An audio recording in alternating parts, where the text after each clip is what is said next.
ট্রাম্পের মাস্তানি থামানোর উপায় কি, আনুগত্য নাকি বয়কট? ডোনাল্ড ট্রাম্পের শাসনে যুক্তরাষ্ট্রের চতুর্মুখী অশনি সংকেত বেজে উঠেছে। ফ্যাসিবাদের উত্থান হচ্ছে।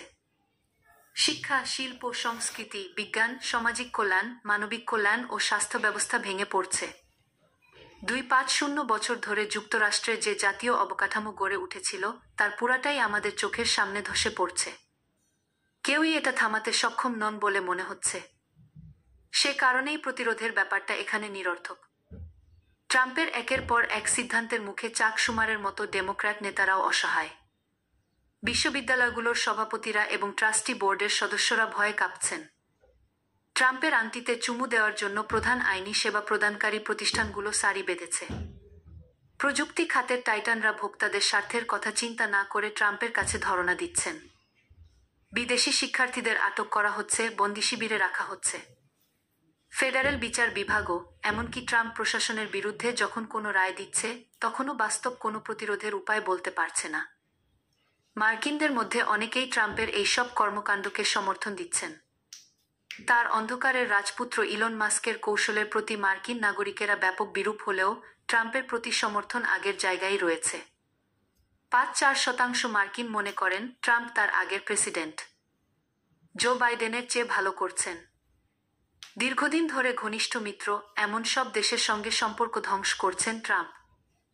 গ্রিনল্যান্ড ও কানাডায় আক্রমণের হুমকি দিয়েছেন তিনি। পানামা থেকে বিশ্বের সবচেয়ে গুরুত্বপূর্ণ জাহাজ চলাচলের পথের নিয়ন্ত্রণ দখলে নেওয়ার হুমকিও দিয়েছেন তিনি। ঐতিহাসিক কূটনৈতিক চুক্তিগুলো তিনি জানালার বাইরে ছুঁড়ে ফেলেছেন। যেসব গবেষক, শিক্ষাবিদ ও সংস্থা বৈচিত্র্য, সমতা ও অন্তর্ভুক্তিমূলক কর্মসূচি পরিচালনা করে তাদের হুমকি দিচ্ছেন। এরপর এল শুল্ক ঝড়। তথাকথিত মুক্তি দিবসে ট্রাম্প আন্তর্জাতিক বাণিজ্যের উপর কুঠার চালান। তিনি বিদেশি আমদানির উপর শাস্তিমূলক শুল্ক চাপিয়ে দেন। যদিও বিশ্বজুড়ে ব্যাপক সমালোচনার পর চীনসহ কয়েকটি দেশ ছাড়া এ পাল্টা শুল্ক 3 মাসের জন্য স্থগিত করেন। তবে ট্রাম্পের অভিষেকের পর থেকে এ পর্যন্ত পুঁজিবাজারগুলো $1 ট্রিলিয়ন খুইয়েছে। এর অর্ধেকটাই শুল্ক আরোপের ঘোষণার পর অল্প কয়েকদিনে। ব্যবসায়ীরা এটাকে হত্যাকাণ্ড ও রক্তস্নান বলছেন। যুক্তরাষ্ট্রের ম্যানুফ্যাকচারিং বা পণ্য উৎপাদন খাতের ভিত্তি যাতে একলাফে বাড়ে তার জন্য একটা নিরর্থক প্রচেষ্টা। এই অর্থনৈতিক নীতি বিদেশি ও দেশি কোম্পানিকে এবং সেই সঙ্গে গোটা অর্থনীতিকে তাদের নতজানু করবে। শিল্পকারখানাগুলো সংকুচিত হবে অথবা বন্ধ হয়ে যাবে। সবচেয়ে নাজুক অবস্থায় পড়বে শ্রমিক শ্রেণী। তারা যুক্তরাষ্ট্র ও অন্য দেশগুলোয় কাজ হারাবে। ট্রাম্প প্রশাসন গত মাসে 2,05,000 লোককে চাকরি থেকে বরখাস্ত করে। কোভিড মহামারীর সময়ও এত লোক কাজ হারাননি। ধনী অভিজাত ব্যক্তিরা ও ট্রাম্পের মিত্ররা এই ঝড় এড়াতে সক্ষম হবেন। প্রকৃতপক্ষে ট্রাম্পের নতুন করনীতি তাদের জন্য বড় পুরস্কার নিয়ে আসছে। ট্রাম্প সামরিক মিত্রদেরও পরিত্যাগ করেছেন। কয়েক প্রজন্ম ধরে যুক্তরাষ্ট্রের নেতৃত্বে সামরিক জোট বিশ্বকে নিরাপত্তা ও স্থিতিশীলতা দিয়েছে।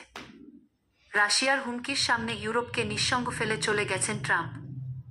ফেডারেল ক্ষমতার জোরে যুক্তরাষ্ট্রের দেশীয় প্রতিষ্ঠানগুলোর উপর মাস্তানি করা যতটা সহজ, বিদেশি রাষ্ট্রের উপর সেটা করা এত সহজ নয়। বাকি বিশ্বকে অবশ্যই প্রতিরোধ গড়ে তুলতে হবে। মাস্তানেরা ভয় দেখিয়ে কিংবা জোর করে তাদের লক্ষ্য অর্জন করে।